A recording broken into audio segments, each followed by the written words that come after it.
오늘 하나님 주신 말씀은 누가복음 14장 7절서부터 11절까지 말씀입니다. 누가복음 14장 7절서부터 11절, 신약성경 118페이지 118쪽에 기록되어 있습니다.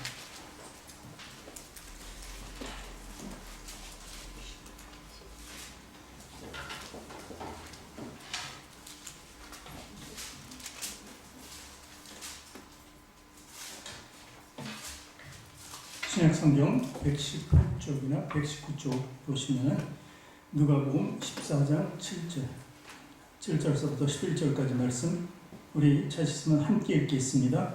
청함을 받은 사람들이 높은 자리 택함을 보시고 그들에게 비유로 말씀하여 이르시되, 내가 누구에게나 혼인잔치에 청함을 받았을 때 높은 자리에 앉지 말라. 그렇지 않으면 너보다 더 높은 사람이 청함을 받은 경우에 너와 그를 청한 자가 와서 너더러 이 사람에게 자리를 내주라 하리니 그때 내가 부끄러워 끝자리로 가게 되리라.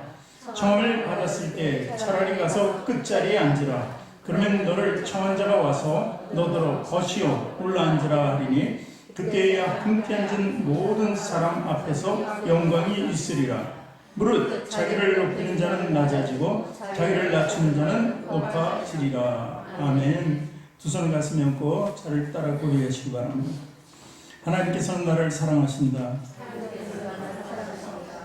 하나님께서는 나를 존귀하게 여기신다. 하나님께서는 나를 축복하신다. 하나님께서는 내 문제를 해결해 주신다. 믿음의 고백이 되셨습니까? 뒤쪽으로 저에 계신 분들하고 인사합니다. 당신을 사랑하고 축복합니다. 사랑하고 축복합니다. 사랑하고 축복합니다. 사랑합니다. 축복합니다. 축복합니다.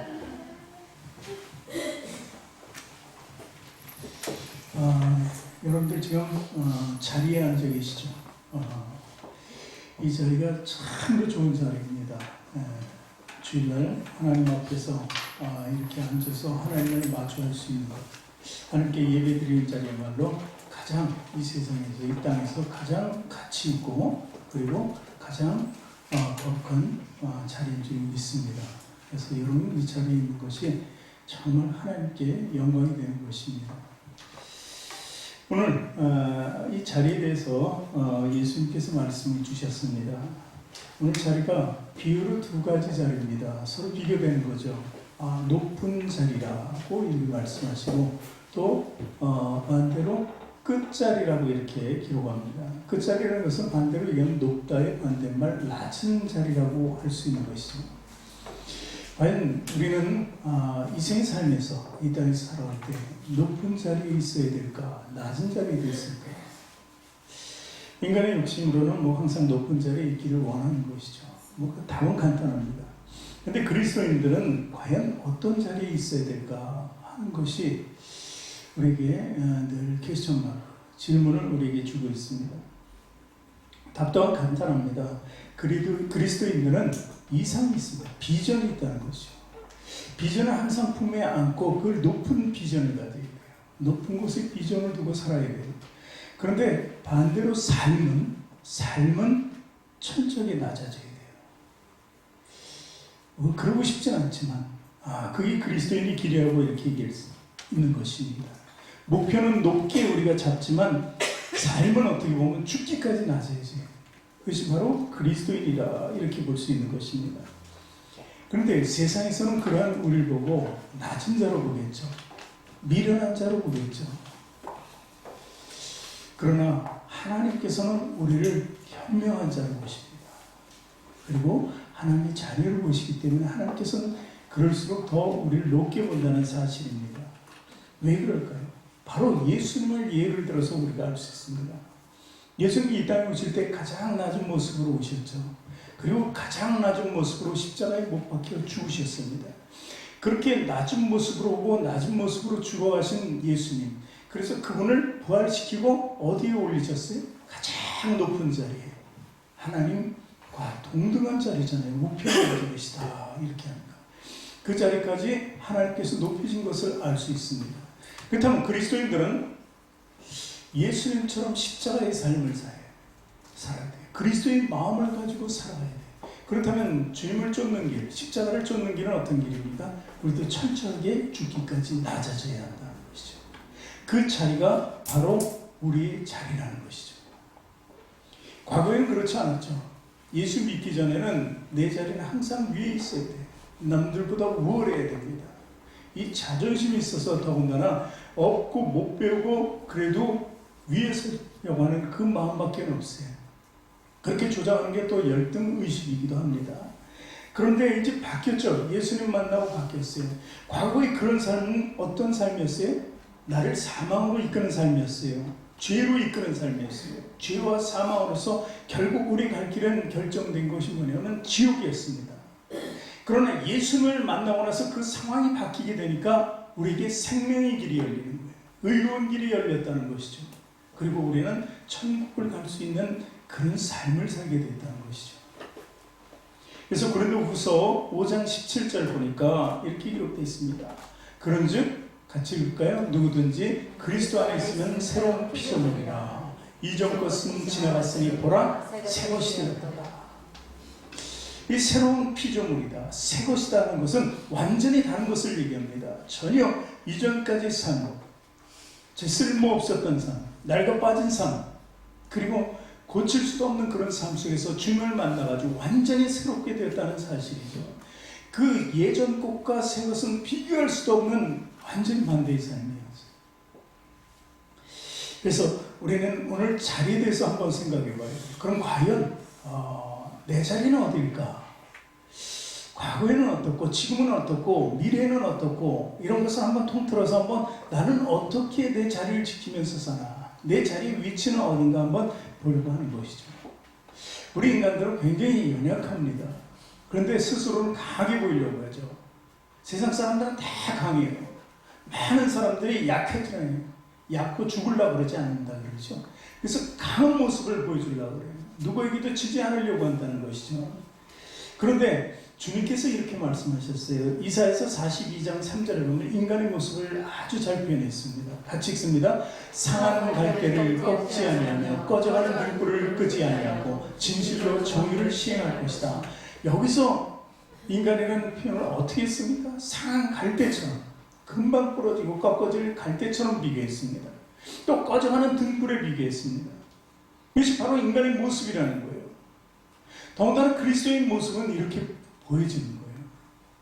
세상 사람들은 굵은 아주 그 찬바람에도 꺾이지 않는 그런 굵은 나무에 자기를 비유할 수 있겠죠. 그렇죠? 등불이 있다면 영원히 꺼지지 않는 불처럼 생각하겠죠. 그러나 우리가 예수를 아는 사람들은 하나님 앞에서 항상 상한 갈대와 같고 꺼져가는 등불과 같은 거예요. 그래야 하나님이 돌보시고 그 진실로 정의를 시행한다고 말씀하시잖아요. 그 약한 모습이 있지만 하나님께서는 절대로 꺼뜨리지 않고 절대로 꺾지 않으신다는 것입니다. 이런 삶에, 이런 자리에 우리가 있어야 된다는 거죠. 그런데 많은 사람들이 자기 스스로의 연약함을 모르며 살아간다는 것입니다. 실제로는 부인할 수 없는 연약함이 있잖아요. 그러니까 많은 사람들이 실패와 그 낭망으로 살아가지 않습니다. 돈이 있어도 낭망하고 그 권력이 있어도 낭망하는 이 시대를 살아가는 많은 사람들, 그 사람들이 정말 불쌍한 사람이에요. 자리에 연연하기 때문에 그렇게 될 수밖에 없는 것입니다. 또한 그 약함, 연약함보다 더 큰 문제는 죄인으로 살아간다는 거죠. 모두가 죄인으로 살아간다는 거예요. 죄 중에 성경에서 가장 큰 죄는 무슨 죄인지 아닙니까? 불신죄예요. 불신죄. 하나님을 믿지 않는 죄예요. 도덕적으로 하늘보를 한 점 부끄러움 없는 삶을 살더라도 그 사람은 죄인이에요. 하나님을 모르는 것이 죄고 하나님 믿지 않는 것이 큰 죄라는 것입니다. 그래서 무조건 불신자들은 지옥 심판을 받을 수밖에 없는 것입니다. 그런데 하나님께서는 아무리 흉악한 죄인이라도 회개하면 그를 반드시 용서하고 죄사함 받게 하고 구원해 주신다는 거예요. 이게 하나님의 법칙입니다. 왜냐하면 모든 사람은 죄 속에서 살아갈 수밖에 없기 때문에 약한 죄, 강한 죄 이걸 따지지 않습니다. 어떤 죄든 하나님 앞에서 회개하면 거듭날 수 있게 된다는 것이죠. 이걸 예를 들면 그렇습니다. 성경에 예수님의 십자가에 못 박혀 돌아가실 때, 죽으실 때 좌우에 한 강도가 하나씩 있었어요.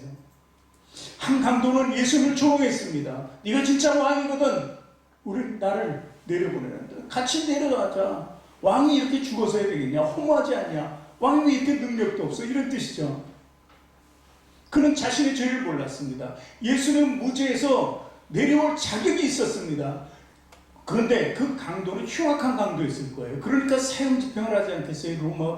로마가? 로마인들이 그렇게 사형을 지키는 데는 큰 의미가 있는 것인데 큰 죄가 있었던 거예요. 근데 자기 죄를 인정하지 않고 내려오고자 했다는 것이죠. 그런데 다른 한편의 강도는 우리는 죄를 지었으니 죽음 마땅하다. 그러나 이분은 아닐 것이다. 이렇게 고백하잖아요. 그게 당신이 올라가실 때 나도 거기 같이 해달라고 이렇게 이야기하는 거예요. 그것은 뭐예요? 죄를 인정하고 구원받기를 간청한 것입니다. 그래서 예수님께서 그래 네가 오늘 나와 함께 낙원에 있을 것이다 라고 하면서 구원이 있음을 분명히 말했습니다. 아주 흉악한 강도잖아요. 사형당할 강도인데 한순간의 회개를 통해서 그도 천국을 볼 수 있게 됐다는 사실입니다. 그러면 불신죄가 가장 큰 죄고 그리고 어떠한 죄든지 다 용서받을 수 있다. 그러니까 불신을 이제 믿음으로 바꿔야 된다는 이야기죠. 그리고 또한 이런 경우가 있습니다. 이 베드로가 예수님을 만나죠. 예수님을 만나는데 만나서 이제 그 시각이 아주 이적이 일어나는 시각이었어요. 베드로가 밤새 고기를 잡았는데 그날 하나도 안 잡혔어요. 베드로는 어부로 뼈가 굵은 사람이에요. 웬만하면 좀 잡아올 텐데 못 잡았어요. 그리고 돌아왔는데 예수님께서 나와 함께 가자는 거예요. 그랬을 때 베드로는 예수님을 미리 알았었거든요. 조금. 그러니까 예수님의 능력을 알았어요. 그리고 한 번 더 나가는 거예요. 그래서 나갔을 때 물고기가 나오지 않는 그 깊은 물고기. 제가 언젠가 얘기했잖아요. 남태평양이 그 넓은데 깊고 넓은데 거기 물고기가 많을 것 같죠? 없다는 거예요. 물고기는 길이 있습니다. 플랑크톤이 있는 길을 따라서 뭐든지 움직이거든요. 그래서 깊은 곳에 물고기가 없습니다. 그물을 어떻게 내리겠습니까? 그 깊은 곳에. 그런데 거기서 2배가 그냥 넘칠 정도로 그물이 찢어질 정도로 이렇게 많이 잡았다는 사실이죠. 그랬을 때 베드로가 예수님 앞에 무릎 꿇고 설하며 이렇게 얘기하죠. 누가복음 5장 8절 같이 읽어봅니다. 누가복음 5장 8절 시몬 베드로가 이를 보고 예수의 무릎 아래에 엎드려 이르되 주여 나를 떠나소서 나는 죄인이로소이다. 이렇게 고백하고 있어요. 예수님이 가자 그래서 따라갔고 그리고 고기 잡아왔어요. 뭔 죄를 졌습니까? 베드로가 죄 졌다고 성경에 예수님 만나기 전에 기록된 것이 없습니다. 그런데 죄인이라는 거예요. 하나님의 뜻을 알지 못하고 베드로는 자기의 능력과 자기 육신적인 삶만 살았던 것입니다. 그런 것이 모든 게 보여요. 자기가 그 마을에서 가장 능력 있는 그런 행세를 했었는데 예수님이 그 고기를 잡는 것을 보니까 자기는 이건 업도 아니고 아무것도 아닌 것을 깨닫게 됐습니다. 그래서 자기 그 여태까지 자랑했던 프라우드했던 모든 것들이 다 아닌 거예요. 그리고 이제 비로소 예수님을 통해서 하늘나라를 보게 되고 알게 되는 거예요. 그러니까 자기가 죄인임을 깨닫게 되는 거예요. 그러니까 여러분 의인은 없는 거예요. 베드로가 무슨 죄를 진 것 없습니다. 우리가 딱 볼 때. 그런데도 스스로 죄인이라고 고백하는 거예요. 그 삶의 위치를 베드로가 잘 알고 고백하고 그리고 이제 주님의 뜻대로 살기를 원했던 것입니다. 이런 삶이 있어야 되는 거예요. 자기가 죄인을 고백해야 돼요. 회개할 수 있어야 돼요. 크든 작든 다 죄인이라는 것을 인정해야 한다는 것입니다. 의인은 없는 만이 하나도 없다고 했으니까요. 제 주변에 보세요. 여러분 주변에 죄 없는 사람 있습니까? 착한 사람은 있죠. 선한 사람은 있을지언정 죄 없는 사람은 누구 하나라도 있다고 장담할 수가 없는 세상인 것입니다.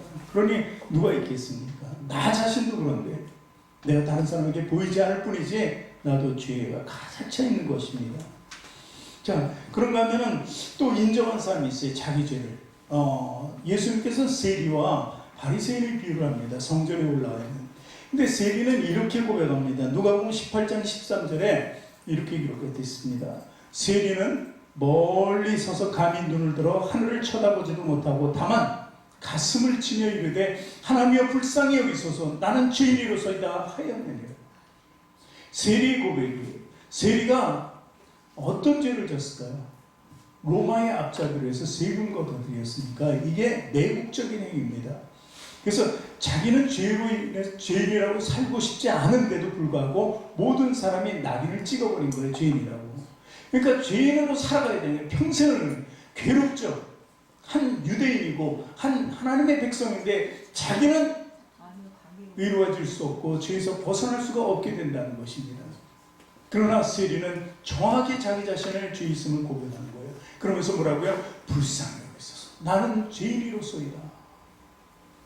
이 의미는 회개하면은 구원받을 수 있다는 것을 예수님이 말씀하시기 위해서 이런 비유를 든 것입니다. 또 한 사람 이제 바리새인이 나오는데 바리새인은 나중에 또 얘기하겠습니다. 어쨌든 이렇게 자신이 생각해도 나는 죄인이라고 깨닫고 알았을 때 그럴 때 회개할 수 있고 회개하면 용서받을 수 있다는 것을 얘기한 거예요. 그럼 내 자리는 죄인된 자리라는 것을 알아야 돼요. 또한 이제 죽을 인생이라는 걸 분명히 알아야 돼요. 우리가 놓치고 사는 게 있는데 우리는 반드시 죽는다는 것을 얘기해요. 죽는다. 시편 37편 20절 내려보니까 여호와께서 사람의 걸음을 정하시고 그 일을 기뻐하신다고 그랬죠. 사람의 걸음을 정하신다. 이 얘기는 뭐예요? 사람의 수명을 정한다는 거예요. 그 사람이 살 수 있는 날을 정한다는 거예요. 걷다가 못 걸으면 죽는 거죠. 이제. 그러니까 걸음을 정하셨다 이런 표현을 썼습니다.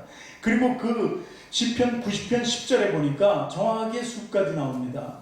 우리의 연수가 70이요 강건함 80이라도 그 연수의 자랑은 수고와 슬픔뿐이요 신속기간이 우리가 날아가나이다. 정말 세월이 빨리 가죠. 근데 80이라고 얘기했어요. 이건 말이 틀린 것 같죠? 지금 100세 시대인데 근데 사실 80이 넘으면 모든 기능이 떨어집니다. 살고 있을 뿐이지 병원 신세는 늘 져야 되고 사실 살아있어도 살아있다고. 왜냐하면 그때부터 치매가 오죠. 여러 가지 병들이 오기 때문에 저는 그렇게 되기 전에 하늘나라에 갔으면 좋겠어요. 여러분도 그렇죠. 근데 막상 가려고 그러면 그게 마음대로 안 돼서 그런데 어쨌든 그거예요. 그러니까 우리는 정해진 삶에 사는 거예요. 제가 금요일날 설교 때 이런 비유를 들었어요. 우리 예전에 손목시계하고 계종시계에 뭐가 있었어요? 태엽이 있었어요. 태엽. 돌리는 태엽. 그래가지고 그 하루에 한 번씩 돌려줘야 돼요. 시계를 풀러가지고 이렇게는 잘 하기 힘드니까 풀러서 돌리고 계종시계는 돌리는 게 있어요. 그래가지고 감습니다. 그럼 이제 하루쯤 가죠. 이틀도 가요. 근데 이틀 가더라도 잊어버리면 쓰면 안 되니까 계속 이제 매일 돌려주는 게 습관화됐죠. 그거는 죽으면 살리면 돼. 근데 우리도 한번 하나님께서 태엽을 감아놓은 거예요. 근데 우리는 다 풀리면 누가 감아줄 사람이 없어요. 그냥 죽는 거예요. 우리는 태엽의 인생을 살아가는 거예요. 그러니까 한 번 났으니까 또 한 번 죽는 게 이치라 이렇게 보는 것입니다. 그래서 왜 죽는 걸 얘기해요? 우리 현실의 삶을 알아야 되기 때문에 현실. 지금 현실 속에서 현재의 삶을 어떻게 살아가야 되느냐. 그 현재의 삶은 그럼 성경적으로 보면 어떻게 되는가 그걸 알아야죠. 우리가 지금 살아가고 있는 모습은 저 출애굽한 이스라엘 백성들과 똑같습니다. 광야 생활이에요. 40년 광야 생활이 바로 우리의 삶이에요. 그 40년 광야 삶이 젖과 꿀이 흐르는 가나안 땅으로 가는 통로였어요. 그 40년의 길이.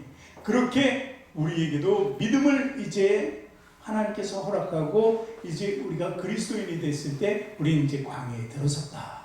이렇게 보는 거예요. 세상 사람들은 광야하고 전혀 관련이 없어요. 그들은 그 가나안으로 가는 통로를 모르기 때문에. 그러나 우리는 그 통로를 이제 들어선 거라고요. 때로는 누구는 몇 년, 누구는 수십 년, 모태신앙은 태어나서 죽을 때까지 이렇게 광야 생활을 하게 되겠죠. 그 광야 생활을 왜 해야 되는지 그것도 깨달아야 돼요. 광야는 어떤 곳입니까? 아주 광대하죠.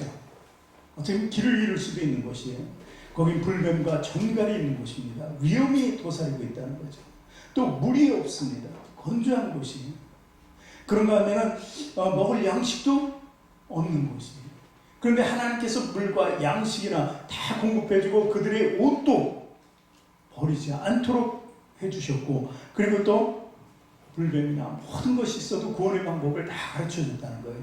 이 광야 생활을 어떻게 해야지 정확하게 할 수 있는 것입니까? 그것을 우리 출애굽한 이스라엘 백성들한테 배우는데 바로 원망과 불평을 하지 말고 주님 뜻대로 살라는 거죠. 고난이 있어도 그 고난을 생각지 말고 고난 뒤에 영광이 있다고 했으니까 그것을 믿음으로 받아들이고 오직 주님의 은혜로만 살아간다는 것을 깨닫는 것이 광야 생활이라는 것입니다. 그 자리에 우리가 있는 거예요. 그 자리에. 그것을 깨달아야지. 왜냐하면 우리가 낮아질 수 있는 거예요. 이런 깨달음이 없으면 절대 낮아지지 않는다는 거예요. 사도 바울이 자기의 위치를 이렇게 성경에 군데군데 기록했어요. 처음에 사도 바울이 어떤 사람이에요? 사울이라는 이름으로 그리스도인들을 잡아들이는 거였어요. 잡아들이면 다 죽는 거죠. 그러니까 죽이려는 목적으로 그리스도인들을 잡아들였어요. 그리스도인이 이단화됐으니까요. 그 율법적인 그 상시 사람들을. 그런데 그 잡으러 가는 길에 다메섹 도상에서 어디에 있다. 거기 다메섹 거기 가면은 분명히 그리스도인들이 모여 있을 거다. 그래서 거기를 알고 정보를 받고 쫓아가다가 그 도상에서 주님을 만나죠.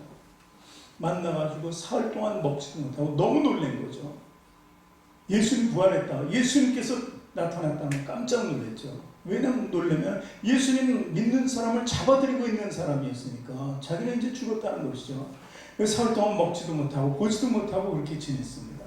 그 이후에 사도의 직분을 받게 돼요. 그 이유는 하나님께서 예수님께서 그를 살려서 괘씸시켜서 쓰고자 했던 거예요.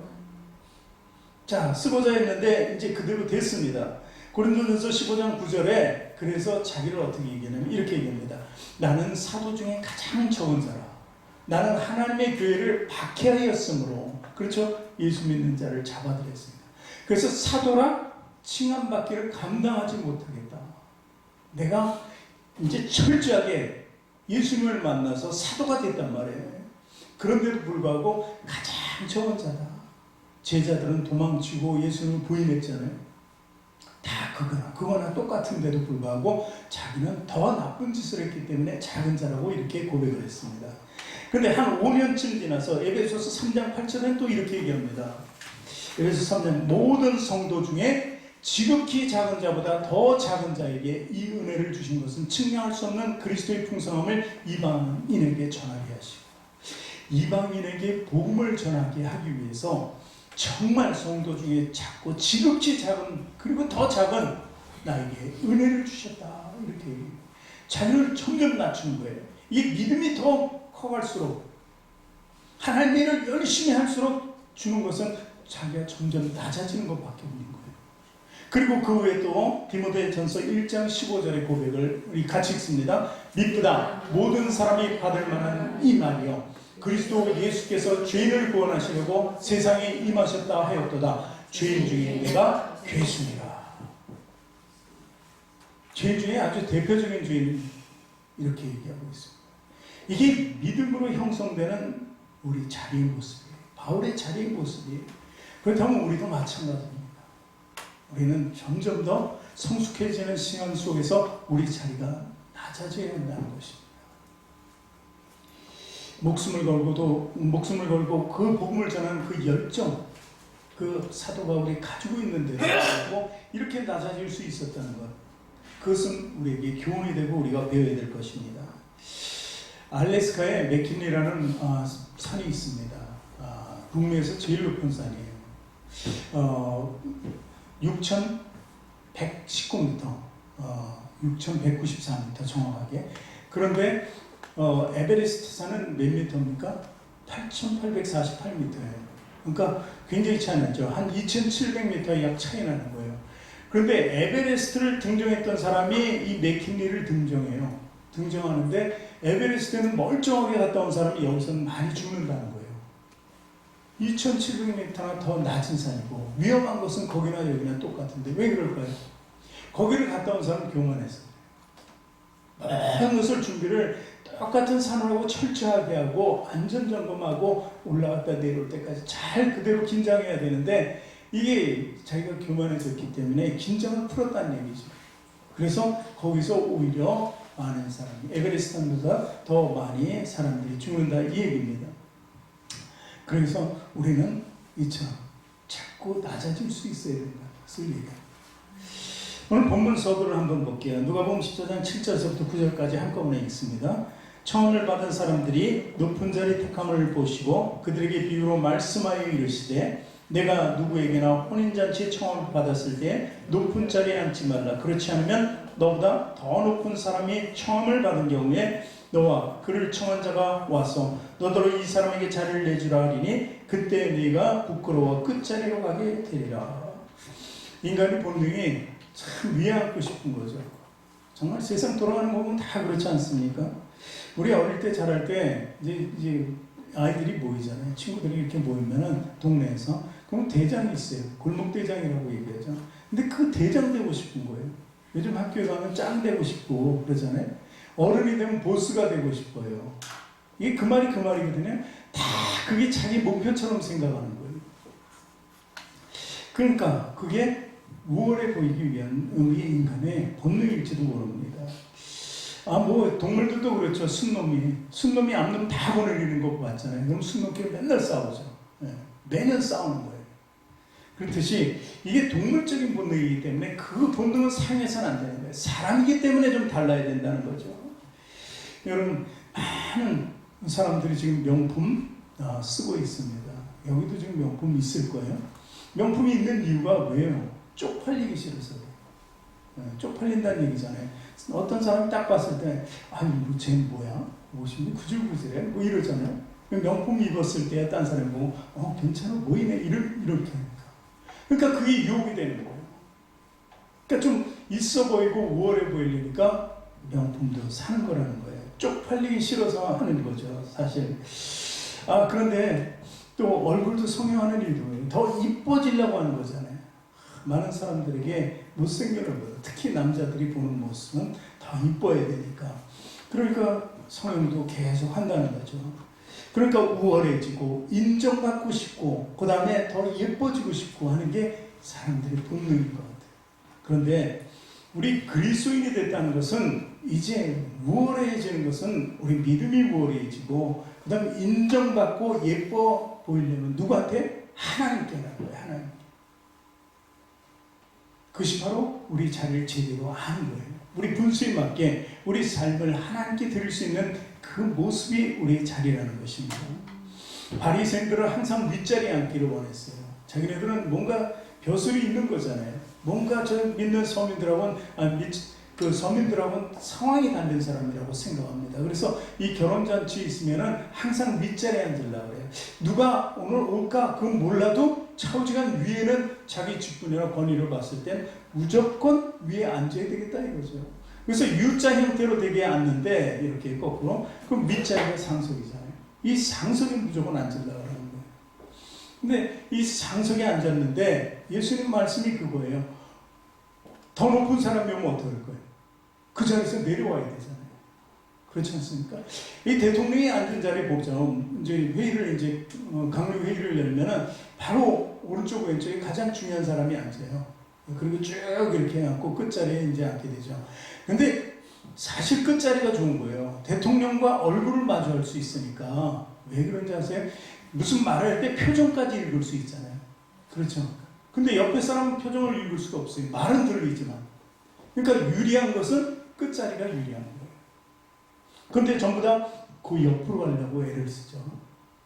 그게 이제 사람의 또 본능인 거예요. 조영기 목사님이 굉장히 한때 국민일보를 사랑해서 국민을 후원자들을 모집했어요. 그래서 후원자들을 모집해서 식사를 같이 한번 했어요. 한 끼를 내주는 거죠. 그러니까 그런데 방이 큰 방이 2개 있는데 사람들이 막 뛰어가서 앉는 거예요. 그래서 보니까 그건 뭔 자리인가 그랬더니 거기에 이제 조영기 목사님 오시면 그 자리에 앉는다 그래서 글로 쫙 앉는 거예요.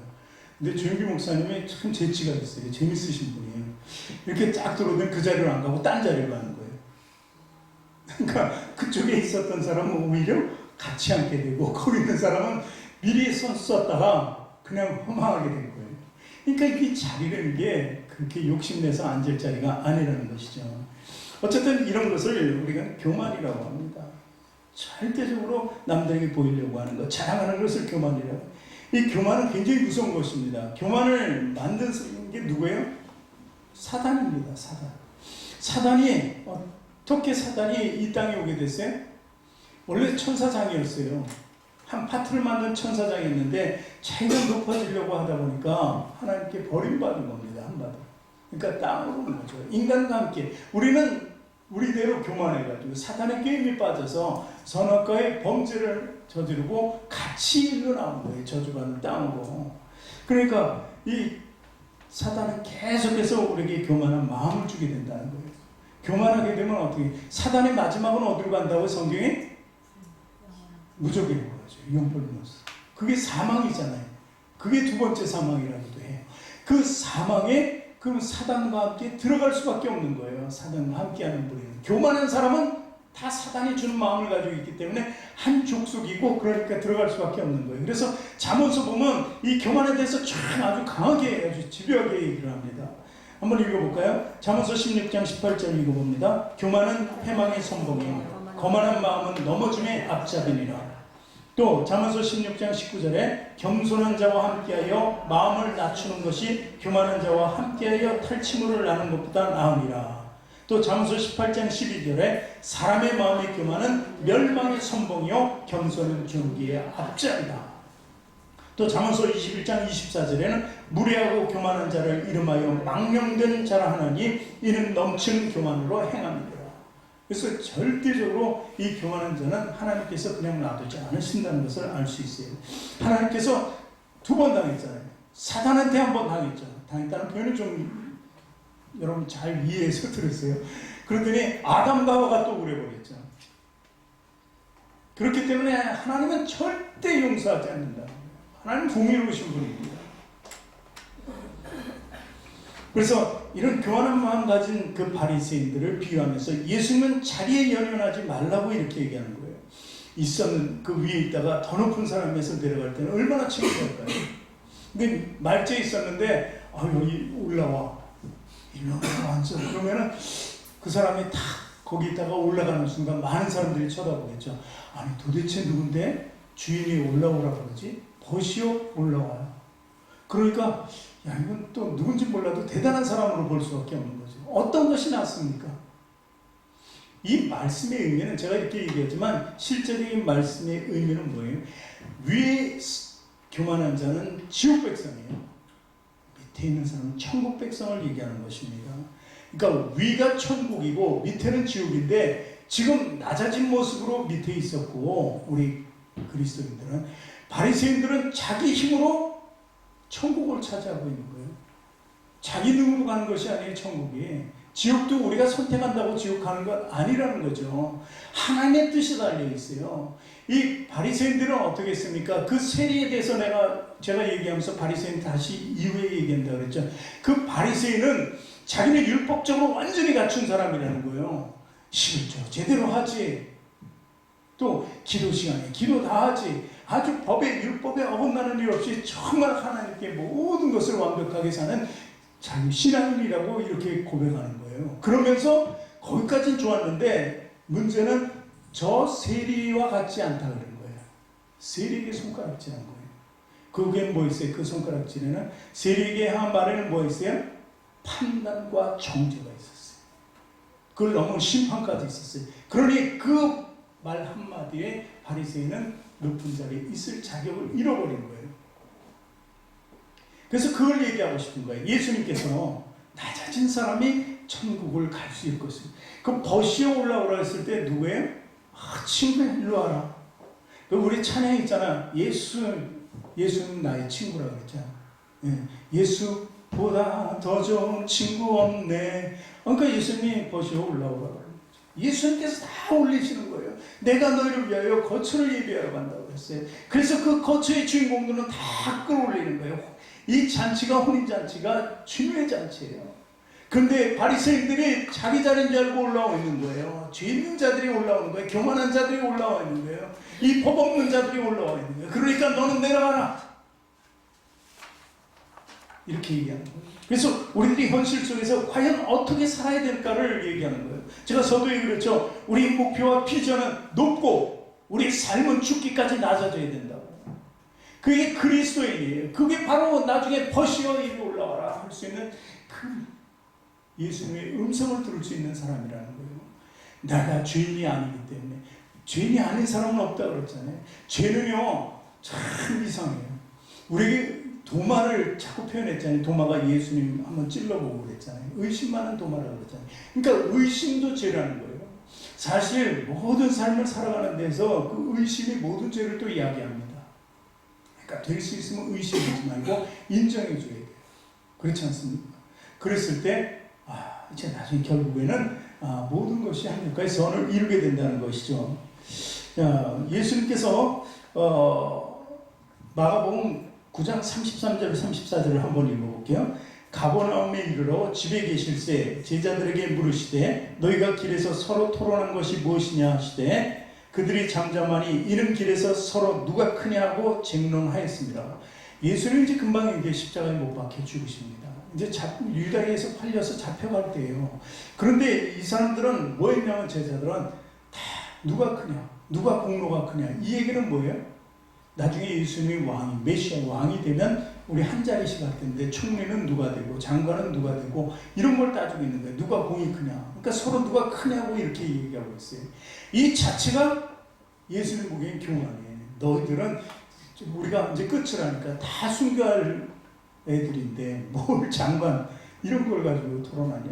예수님은 아셨겠죠. 근데 그런 말씀 안 하시고 예수님이 이렇게 말씀하십니다. 다 높아지려고 했던 그 사람들에게 35절 마가복음 9장 35절 예수께서 앉으사 12제자를 불러서 이르시되 누구든지 첫째가 되고자 하면 뭇사람의 끝이 되며 뭇사람을 섬기는 자가 되어야 하리라 하시고 이렇게 얘기합니다. 왜들 쓸데없는 얘기하고 있다는 거예요. 서로 높아지려고 하지 말고 낮아져야 된다. 정말 이 이야기대로 된 거 아니에요. 그들이 예수님 잡혀가시는 날 밤에 자기 꿈과 소망이 다 무너졌어요. 3년 반 동안 열심히 따라다니고 한 자리쯤 해보려고 했던 그 많은 사람들이 그랬죠. 제자들을 부러워했어. 저 옆에 있어서 저들은 뭔가 한 자리 하겠구나. 사람들도 그랬을 거예요. 메시아 시대가 오면은. 그랬는데 예수님 잡혀가시는 바람에 다 도망가느라고 분주했잖아요. 뭐가 가진 게 있어요? 남은 것도 없었단 말이에요. 높아지려고 하니까 갑자기 땅이 뚝 떨어진 겁니다. 그런데 주님께서 그들을 높이시기 시작하죠. 언제입니까? 부활하시고 그들 앞에 나타나시고 그리고 그들에게 성령이 임하죠. 오순절 마가다락방에서 그들이 기도할 때 성령 받으니까 이제 높아지기 시작하는데 어떻게 높아져요? 죽기까지 하나님의 일을 하는 거예요.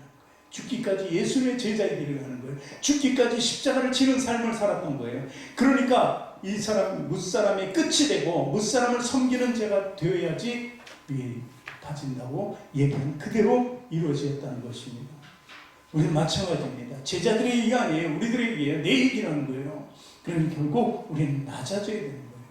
낮아질 수 있을 때 우리는 높아진다는 그 현실 속에서 살아야 돼요. 그것이 주님의 법칙이고 그 법도를 따르는 게 우리 그리스도인이에요. 그리스도인은 뭐예요? 하나님 말씀대로 하나님 명령대로 살아가는 것입니다. 내 것은 다 포기하는 겁니다. 내 뜻도 버리는 거예요. 내 자도 내려놓는 것이 바로 그리스도인이라는 것입니다. 오늘 본문 마지막 두 절을 같이 읽습니다. 누가복음 14장 10절 11절 청함을 받았을 때 차라리 가서 끝자리에 앉으라. 그러면 너를 청한 자가 와서 너더러 버시어 올라앉으라 하리니 그때야 함께 앉은 모든 사람 앞에서 영광이 있으리라. 무릇 자기를 높이는 자는 낮아지고 자기를 낮추는 자는 높아지리라. 이렇게 하면서 말씀을 끝내잖아요. 좀 전에 얘기했지만 버시어 올라앉으라. 이 주님의 음성이에요. 그 음성을 우리는 다 들어야 되는 거예요. 그러기 위해서는 낮은 데 있어요. 높은 데 있다가는 내려와라 내려와. 그렇게 얘기할 수밖에 없는 거예요. 너는 아무리 주여 주여 해도 내가 도무지 너를 알지 못한다 이 말씀하고 똑같습니다. 아무리 주의를 했다 그래도 네가 네 영광을 위해서 한 거지 하나님의 영광을 위해서 일한 것이 아니다. 그래서 오늘 그 좀 전에 읽은 말씀 속에서 모든 사람 앞에서 영광이 있으리라는 거예요. 영광이 있으리라 10절에 그 무슨 영광입니까? 그것이 바로 고난 뒤에 주어지는 영광이 있다. 고난이 없이는 그 자리에 올라갈 수도 없고 그 영광을 받을 수도 없다는 거예요. 그 영광이 하나님께만 영광이 있는 게 아니라 우리도 영광을 받는다는 거죠. 그것이 바로 우리가 고난 중에 낮은 삶을 택했을 때 주어지는 놀라운 축복이라는 것입니다. 그래서 예수님께서는 아주 마지막 절에 다시 한번 읽을까요? 14장 11절 무릇 자기를 높이는 자는 낮아지고 자기를 낮추는 자는 높아지리라. 이게 아주 공적인 아주 귀한 말씀입니다. 간단하게 이렇게만 해도, 근데 간단한데 하기가 어려워서 그렇죠.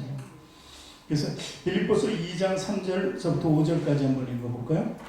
아무 일에든지 다툼이나 허용으로 하지 말고 오직 겸손한 마음으로 각각 자기보다 남을 낫게 여기고 각각 자기 일을 돌볼 뿐더러 또한 각각 다른 사람들의 일을 돌보아 나의 기쁨을 충만하게 하라. 너희 안에 이 마음을 품으라. 곧 그리스도 예수의 마음이다. 그리스도 예수의 마음을 가지라. 겸손의 마음을 가지라. 낮아지는 마음을 가지라. 죽기까지 낮아지는 마음이라는 거죠. 그래서 플리모라는 사람은 겸손은 하나님의 나라에 들어가는 통행권이다, 이렇게 정의하고 있습니다. 우리가 겸손하고 낮아질 때 천국 삶을 누릴 수 있게 된다는 것입니다. 다시 한번 얘기합니다. 처음에 얘기했던 그리스도인은 이상은 높이, 비전은 높이 풉니다. 그렇지만 삶은 낮아져야 돼요. 다시 한번 그리스도인의 목표는 천국까지 높아지는 거예요. 거기 높아지게 들어갈 수 있는 거잖아요. 이 높아지는 건 우리가 높이는 게 아니라 주님께서 높이는 거고, 그리고 삶, 내가 살아가는 그것은 죽기까지 낮아져야 된다는 거예요. 그 제자들의 모습에서 우리는 발견할 수 있는 것입니다. 그 삶을 살아야 돼요. 그것이 가장 성공적이고 위대한 신앙의 소유자가 살 수 있는 방법이라는 거예요. 이렇게 살 수만 있다면 사람들이 낮게 보지 않습니다. 부러워합니다. 어떻게 저렇게 살아갈 수 있을까? 저게 과연 믿음일까? 나는 왜 저렇게 안 되지? 나는 저런 믿음이 없는가? 고민하게 되는 거예요. 그러므로 여러분, 많은 사람들이 본이 되시기 바랍니다. 주님께서 여러분들을 친구로 초청하는 거예요. 날 보시오. 몰라. 얼마나 힘들었어. 얼마나 고난 중에 있습니다. 내가 그 고난 뒤에 있는 영광을 너에게 이제 나눠준다. 그 영광은 바로 하늘나라였습니다. 하나님의 음성, 주님의 음성을 듣는 그 기쁨의 자리였다는 것입니다. 그 기쁨의 자리에서 하나님께 응답받는 귀한 성도들 되시길 주님의 이름으로 축원합니다.